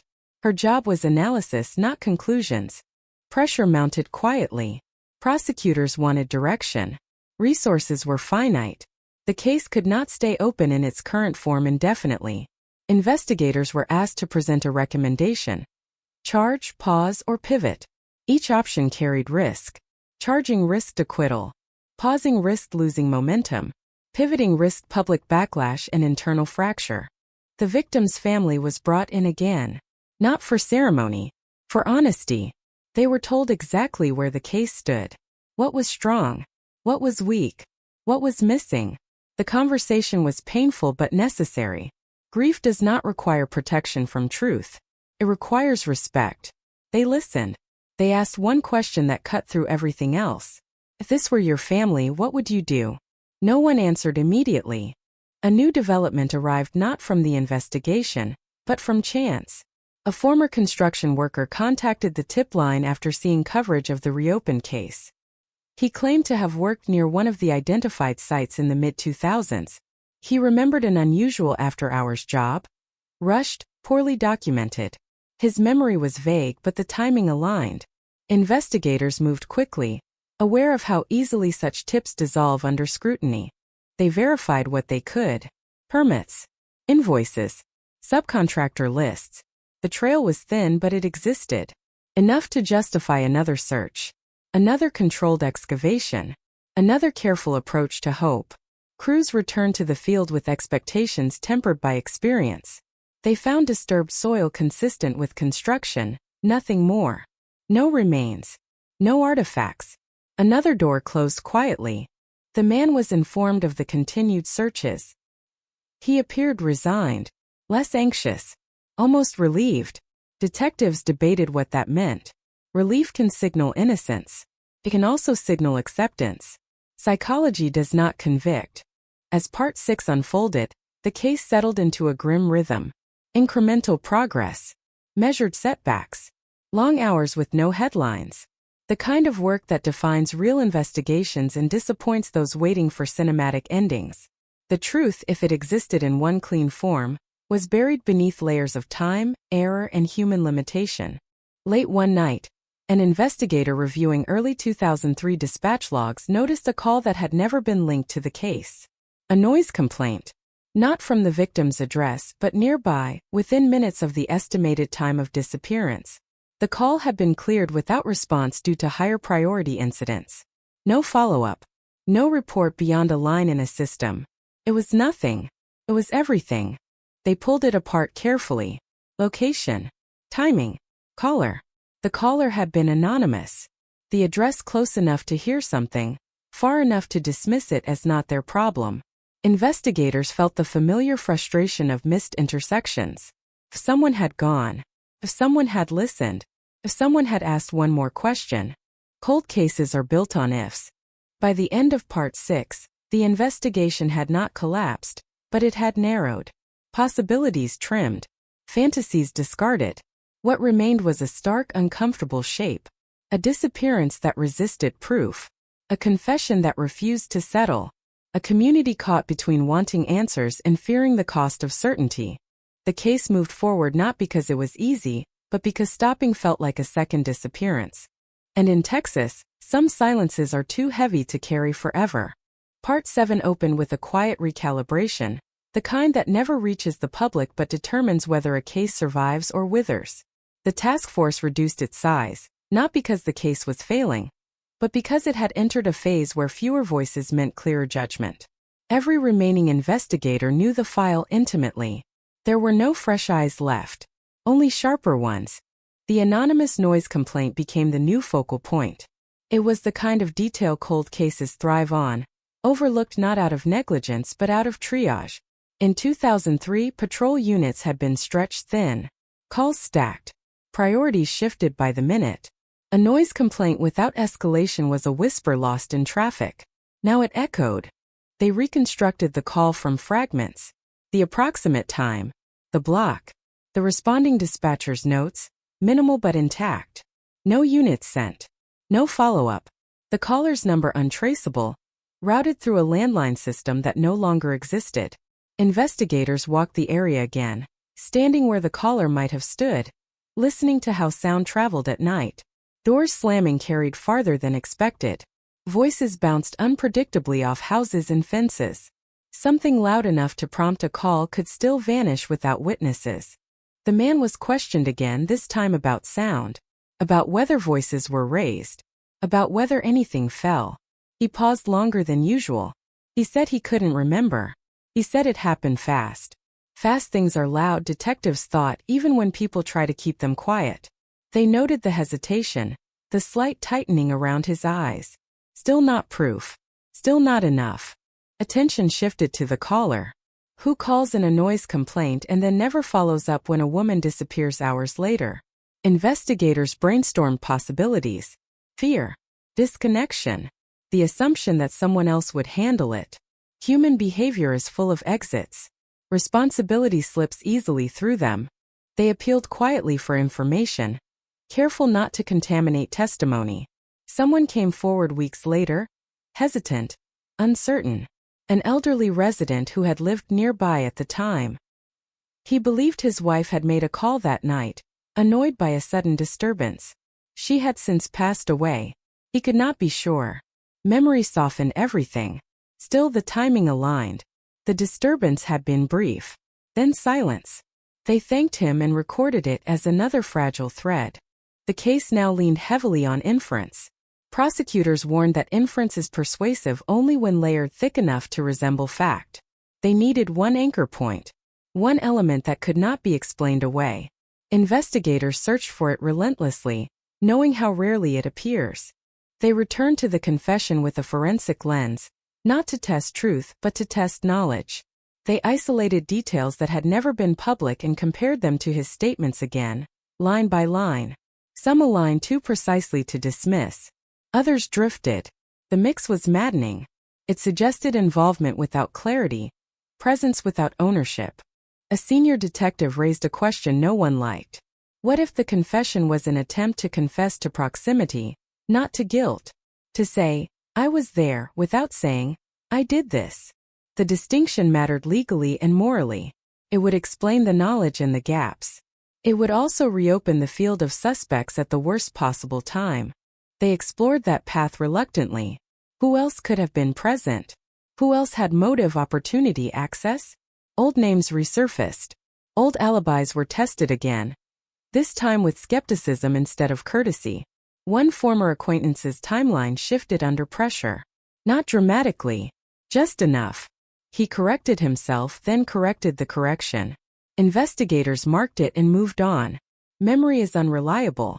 Patterns are not. The media sensed something changing. Coverage became cautious, almost somber. Words like uncertain and complex replaced breakthrough. The public's attention wavered. Other stories took precedence. That quiet was both relief and risk. Cold cases often die when no one is watching. The family felt the shift immediately. Fewer updates. Longer gaps between meetings. They worried the case was slipping back into dormancy. Investigators reassured them it was not. Activity does not always look like movement. Sometimes it looks like stillness before decision. Internally, the question of charges resurfaced. Prosecutors outlined scenarios. Best case. Worst case. Likely case. None were comfortable. The confession could anchor a charge, but without remains or definitive forensic evidence, the risk of acquittal loomed large. An acquittal would freeze the case permanently. No retrials. No second chances. Just an ending that answered nothing. The man sensed the hesitation. He grew more guarded, less expressive. His attorneys began speaking for him more often. Cooperation narrowed to compliance. That transition hardened opinions inside the task force. Some read it as guilt retreating. Others read it as self-preservation. Both interpretations could coexist. A breakthrough nearly surfaced when a newly digitized archive yielded an overlooked photograph from 2003. Grainy. Nighttime. A street scene captured during an unrelated call hours earlier. The victim's street appeared in the background, barely visible. Investigators enhanced it carefully, frame by frame. For a moment it looked like a vehicle parked where none should have been. For a moment hope surged. Then resolution failed. The image collapsed into ambiguity. Another mirage. As Part 7 unfolded, fatigue became a factor. Not burnout, but the heavy awareness that every remaining path was uphill. Cold cases demand endurance more than brilliance. They test whether justice can survive patience. One investigator began drafting a contingency report, outlining how the case would proceed if no charges were filed. It was a document no one wanted to read, but everyone needed. It detailed preservation of evidence, continued tip monitoring, periodic review. A plan for living with unresolved truth. Writing it felt like surrender. It wasn't. It was realism. Late one evening, after most had left, two detectives sat in silence reviewing the same transcript they had read dozens of times. The confession. They noticed a phrase neither had focused on before. A casual aside about timing that didn't match the established sequence. Small. Almost nothing. But it contradicted a known fact that had never been public. They circled it. They cross-checked. It held. It was not enough to charge. But it was enough to matter. Cold cases rarely turn on grand revelations. They pivot on hairline fractures, on moments where stories slip just enough to reveal the pressure beneath. Part 7 did not deliver justice. It delivered leverage. And leverage in a case this old was dangerous and precious in equal measure. Because once you find it, you have to decide how hard to pull. Part 8 began with a decision that could not be undone. The task force chose to pull. Not hard enough to snap the case in half, but firmly enough to test whether the leverage they had found would hold. They brought the man back in, not with accusations, not with threats, but with precision. They focused on the hairline fracture in his story, the detail that contradicted a fact never released, the kind of mistake that does not come from rumor or media absorption. They did not tell him what he had gotten wrong. They asked him to walk through the timeline again, slowly, deliberately, as if time itself could be rewound by repetition. He complied. His voice was steady at first, familiar ground, but when he reached the moment in question, something changed. Paused too long. A breath taken twice. He corrected himself mid-sentence, then tried to anchor the correction with explanation. Detectives let him talk. People often betray themselves when they try to repair something invisible. The explanation did not land. It added complexity where simplicity had existed before. It introduced a sequence that could not coexist with the known fact. Investigators exchanged glances without moving their heads. This was what leverage felt like. Not certainty. Pressure. They ended the interview without confrontation. No raised voices. No dramatic exits. Just silence and observation. The man left with his attorney, unaware of how loudly that one misstep echoed in the room behind him. Prosecutors were briefed immediately. The reaction was cautious but unmistakable. This mattered.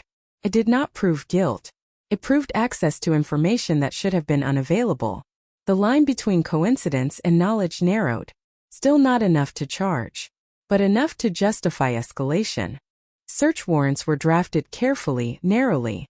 They targeted devices, storage units, old email accounts, anything that could preserve fragments of a life lived quietly alongside a secret. Digital archaeology is patient work.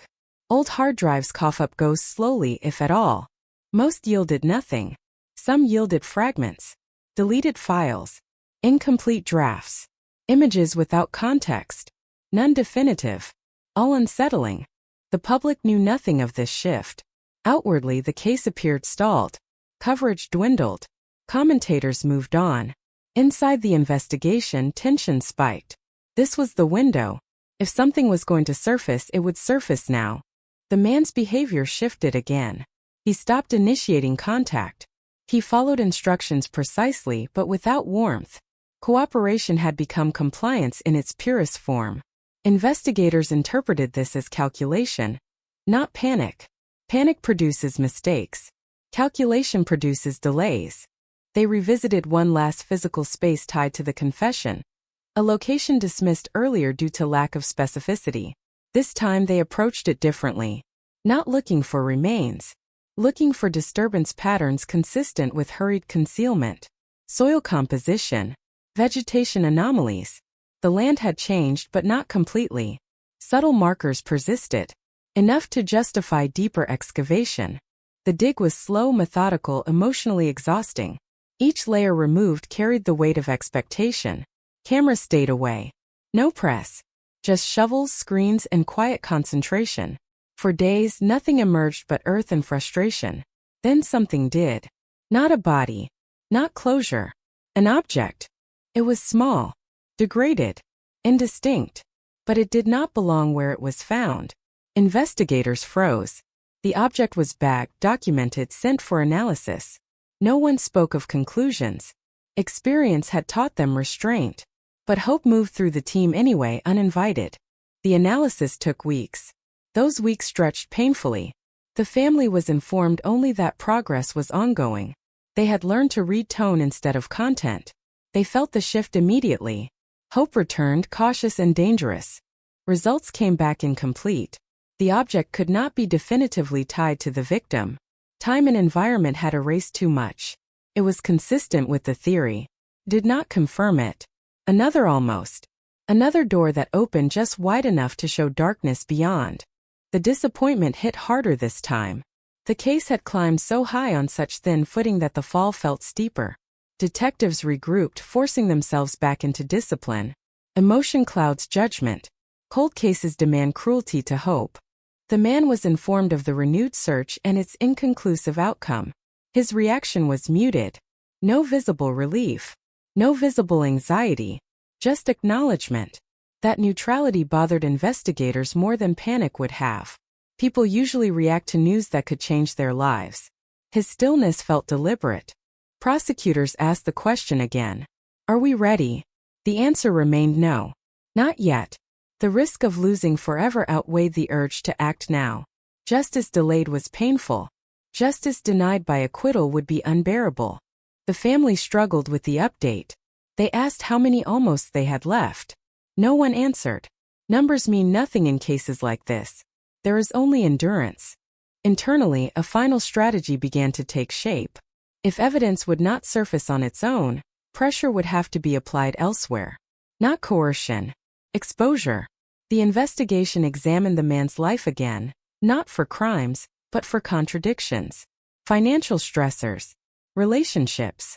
Moments where control mattered to him. Confessions often unravel not under questioning, but under consequence. A subtle shift occurred in how investigators spoke to him. Less reassurance. More formality. Boundaries sharpened. He noticed. People always do. The dynamic changed. Where once there had been conversation, there was now process. Late in the evening, alone with the file, A detective revisited the opening days of the disappearance. The porch light. The back door. The noise complaint. The image formed again, clearer now, more grounded. Not dramatic. Not cinematic. Just human error intersecting with human intent. The kind of crime that does not announce itself. Part 8 did not deliver answers. It stripped away illusions. It confirmed that the case would not resolve gently. Whatever ending waited ahead would come through attrition, not revelation. Cold cases do not give up their secrets willingly. They make you earn every inch. And as the investigation pressed forward, one truth hardened beyond doubt. Someone knew exactly what happened that night. And they were running out of places to hide it. Night settles over the case like dust that never quite falls, and by the time the 9th turn of this story arrives, the air itself feels tired of holding secrets, because every file reopened carries the same smell of old paper and old fear. And yet something has shifted, something subtle but unmistakable, a pressure change inside the investigation that makes even the veterans lean closer to their desks, because this time the cold case does not feel cold, it feels watchful, as if it knows it is being spoken about again, as if the silence that protected it for 2 decades has begun to thin. The call comes in without drama, no cinematic flourish, just a voice on the line that sounds too calm for what it claims to carry. A man saying he has information, not tips, not rumors, information, and the word lands heavy because information implies weight, implies ownership, implies that for 20 years someone has been holding something back, and the detectives who take the call do not interrupt, because they have learned that when people finally speak after years of quiet, they often do. So in a rush that cannot be stopped, a flood that only comes once. He does not give his name at first, only his age, only the town, only the year, Texas 2003, as if anchoring himself to the moment he can never escape, and as he talks, the room seems to shrink, the walls closer than they were a minute ago, because what he describes does not match any of the official timelines, any of the sworn statements, any of the clean narratives that were built when the case was young and hope was still loud. He knows things that were never released. He knows where the rain fell that night. Not just that it rained, but how it pooled at the edge of the road, how it swallowed the sound of footsteps, how it erased tracks that might have mattered. Investigators listen and exchange glances without speaking, because this is the moment they are trained for and also the moment they fear, the moment when a voice finally aligns with the gaps they have been staring at for years, the odd angles, the missing minutes, the unexplained detour that never made sense but was never challenged hard enough. And as the caller continues, he drifts dangerously close to the center of the case, to the hour that never sat right, to the place where the official story thinned into speculation and then into silence. He says he was there, not at the scene as the headlines would define it, but nearby, close enough to hear something that still wakes him in the middle of the night, close enough to see a vehicle stop where it had no reason to stop, close enough to recognize a figure that should not have been moving in that direction at that time. And the specificity is what changes everything, because vague confessions are easy to dismiss, but specificity is a weapon, and it cuts through years of doubt in a single stroke. When he finally gives his name, it is one already in the file, not a suspect, not a witness, just a peripheral presence mentioned once and never again. Someone who lived on the edge of the investigation and then drifted away as life moved on and the case froze in time. And the detectives feel the floor tilt slightly beneath them, because this is not an outsider stepping in. This is the past speaking for itself, unprompted, uninvited. They bring him in days later, not with sirens or spectacle, but quietly, through a side door, into a room that has heard 1,000 half-truths and a handful of real ones, and the camera light clicks on with a sound that feels too loud, because everyone in the room understands the stakes, understands that whatever happens next will ripple backward through every decision made since 2003, every assumption, every cleared name, every family left waiting. He sits and folds his hands and starts again, slower now, because the words are harder when they are no longer traveling through a phone line. And as he speaks, the case begins to reassemble itself in a new shape, one that does not replace the old version so much as overlap it, revealing where it was thin, where it was wrong, where it was convenient. He talks about fear, not the sudden kind, but the creeping kind, the kind that grows when you realize you have seen something you are not supposed to see and the world has not ended yet, the kind that convinces you silence is safer than truth. Investigators do not interrupt when he pauses, because pauses are where the truth often hides, and in those quiet seconds the weight of 20 years presses down on the room, the knowledge that every year of silence allowed the mystery to harden, allowed rumors to replace facts, allowed a community to learn how to live with an unanswered question at its center. When he resumes, his voice drops and he describes a choice he made that night. A choice to walk away, to not call, to not knock, to not say anything to anyone who could have changed the trajectory of what followed. The confession is not a clean admission of guilt, not a dramatic declaration that ties the case into a neat bow, and that is what makes it dangerous because it complicates everything, because it introduces a new variable into an equation investigators thought they understood, because it suggests that the truth of Texas 2003 is not a single act but a chain of moments, each one connected by human hesitation, by fear, by the belief that someone else would step in.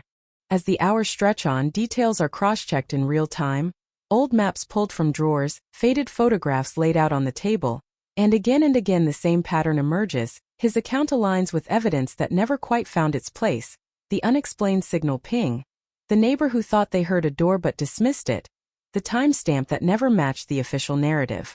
Each alignment sends a quiet shock through the room, because alignment is rare in cold cases. Alignment is what everyone hopes for, and almost never gets.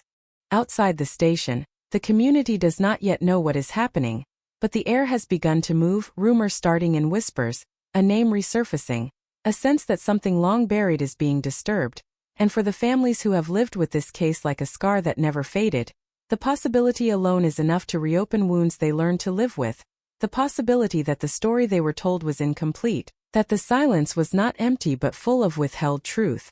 When the interview finally ends, no one rushes to label it solved, no one dares to use that word, because they have learned respect for what remains unproven, but as the suspect witness confessor is let out, the room feels different, charged, unsettled, as if the case itself has exhaled after holding its breath for 20 years, and in that exhale there is no relief, only the heavy understanding that reopening a cold case does not mean warming it, it means exposing it, peeling back layers that were never meant to be touched again.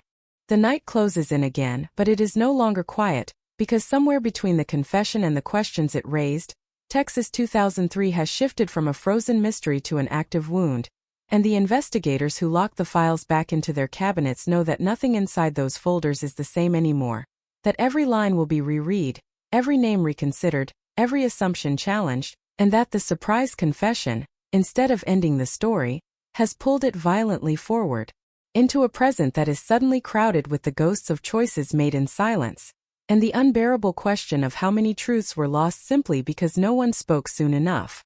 Morning breaks without relief, a pale Texas dawn that finds the investigation already awake, because once a cold case begins to move, sleep becomes a liability, and by the time part 10 of this story unfolds, the surprise confession has done what years of quiet could not.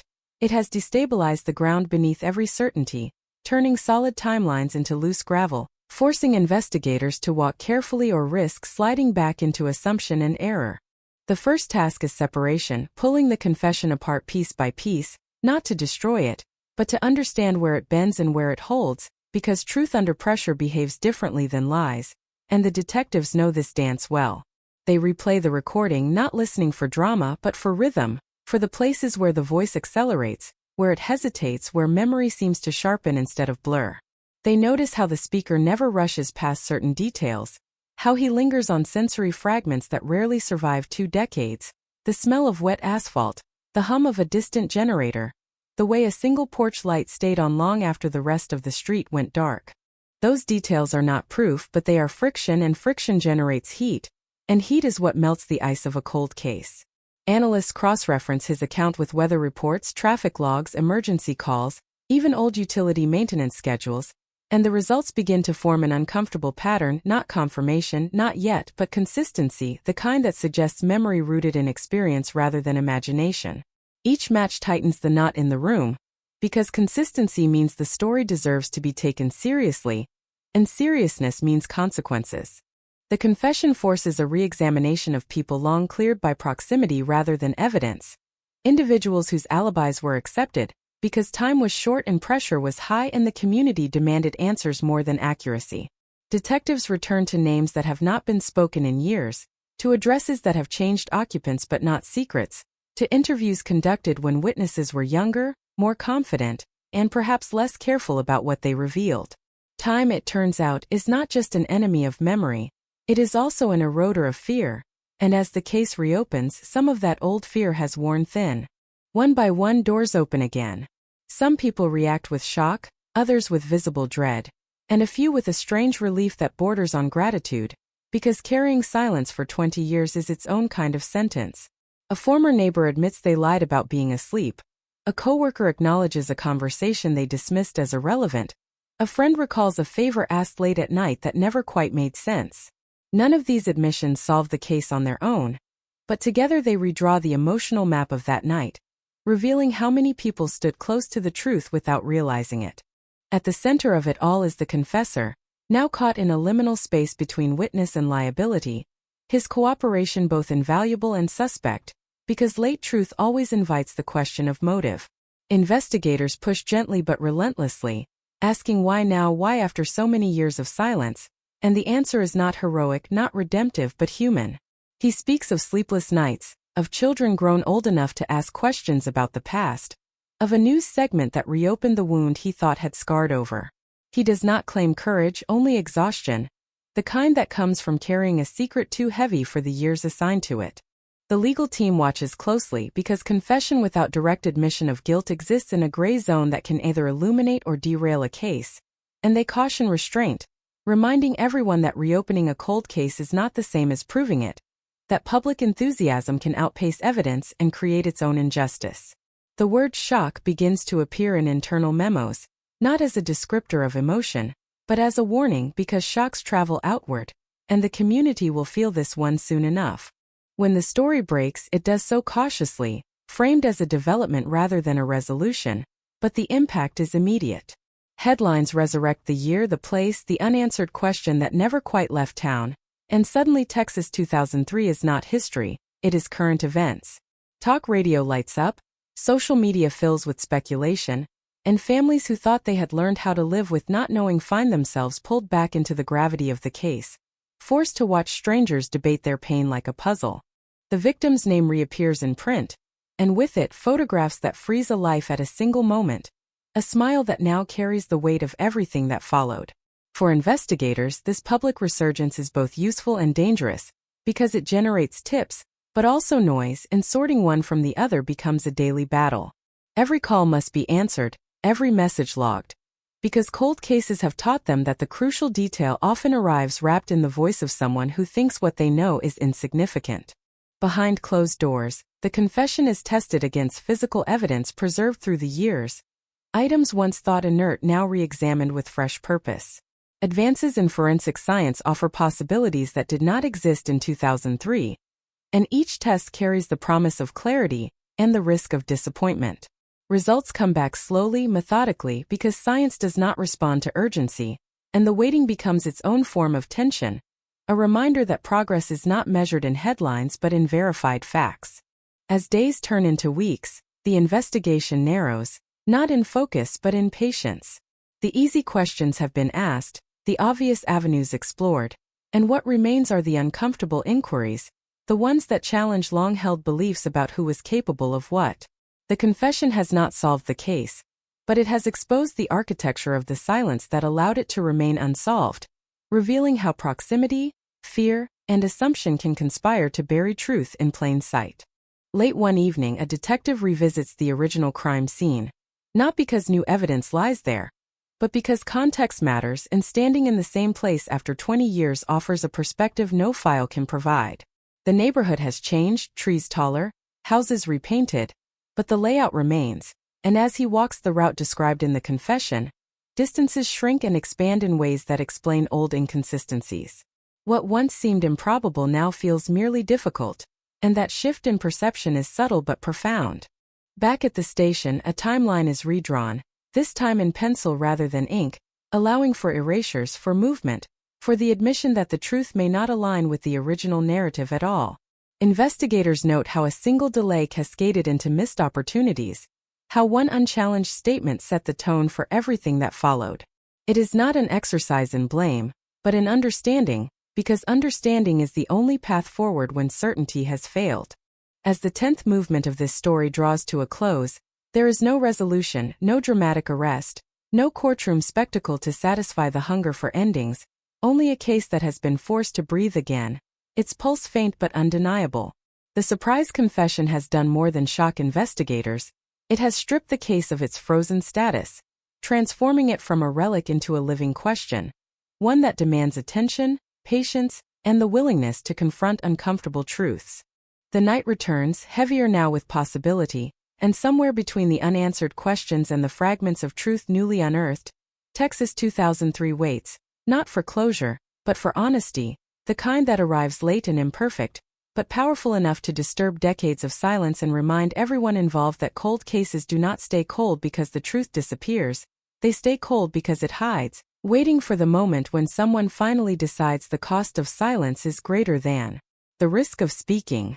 The end does not arrive with sirens or headlines, it arrives quietly, in the way unresolved things often do, slipping into the room without ceremony and forcing everyone inside to confront the weight of what still has no name.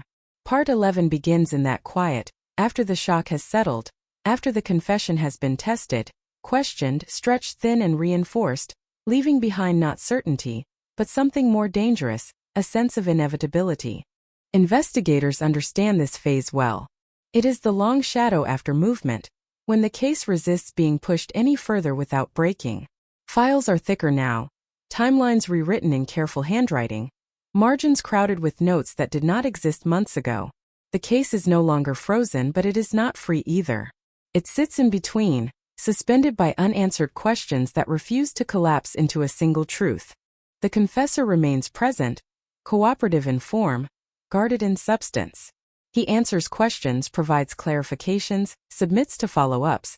But there is a ceiling he never crosses, a line just short of ownership. It is a familiar posture, one that allows a person to feel absolved without being accountable. Investigators recognize it immediately, and they do not challenge it directly. Pressure at this stage must be subtle. Too much force and the structure caves in. Too little and it hardens.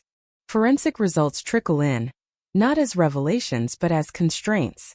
This could have happened. That could not. The window narrows then widens again. Science offers boundaries, not conclusions. The evidence is old, fragile, compromised by time and circumstance, and every result feels like a negotiation with the past. Still, patterns emerge. Not enough to name a perpetrator in court. Enough to confirm that the confession aligns with reality more often than chance allows. The victim's family is brought in for another update. They sit across the table from people who have learned how to speak without promising. They are told the truth in careful language, that the case is closer than it has ever been, and yet still not closed. They nod because nodding has become a reflex, because hope now carries conditions, and they have learned to survive by managing expectation. When they leave, the room holds their absence like a second presence, heavy and accusing. Outside, the community remains restless. The reopened cold case has unsettled old assumptions, forced neighbors to reconsider memories they had smoothed over with time. Conversations change tone. Familiar streets feel less neutral. The idea that the truth has been nearby all along, carried by someone who moved through daily life unnoticed, is harder to process than the idea of a faceless stranger. Mystery is easier than proximity. The investigation circles back to motive, not because it explains everything but because it explains enough. Detectives reconstruct emotional landscapes from 20 years ago, piecing together conflicts, pressures, moments where control mattered too much. Nothing explosive, nothing cinematic, just the slow accumulation of small grievances, misunderstandings, resentments that rarely make headlines but often make history. It reinforces the most uncomfortable conclusion of all, that this was not chaos but choice. Legal discussions grow more frequent, more tense. Prosecutors weigh the cost of moving forward against the risk of finality. A case brought too early dies publicly and permanently. A case held too long risks losing the moment forever. There is no perfect timing, only judgment, and judgment carries consequence. They review precedents, compare outcomes, argue quietly behind closed doors, because the decision they are approaching will define the case more than any evidence collected so far. The confessor senses the shift. People always do. His tone changes again, questions answered with shorter sentences, explanations stripped of detail. He asks about process, about timelines, about what happens next. Investigators answer without reassurance. The era of comfort is over. This is no longer about understanding. It is about accountability. Late one night, a detective listens again to the first recording, not for content but for absence, for what is not said. Silence has texture. It fills space unevenly. He notices the moment where the confession skips a step, where a transition feels too clean, too rehearsed. It is small. It would mean nothing to anyone else. To him, it is a gap shaped like intent. They return to that gap, carefully, methodically, asking the same question from different angles, weeks apart, months apart, letting memory drift just enough to reveal inconsistency. The confessor resists without refusing, adjusts without correcting. It becomes clear that whatever happened that night, part of it remains locked behind a door he has decided will not open. Not yet. Maybe not ever. And that is the truth the investigation must face. Some cold cases do not end with confession or conviction. Some end with clarity, incomplete but undeniable, a shape that can be traced even if it cannot be named. The case now holds that shape. The outlines are there. The center remains obscured. As the final reports are drafted, language becomes everything. Words are chosen with surgical care. Suspected, consistent with, unable to exclude. Each phrase carries weight because this document will outlive everyone who wrote it. It will be read by future investigators, by journalists, by family members searching for meaning between lines. It will stand as the official memory of what was done and what could not be finished.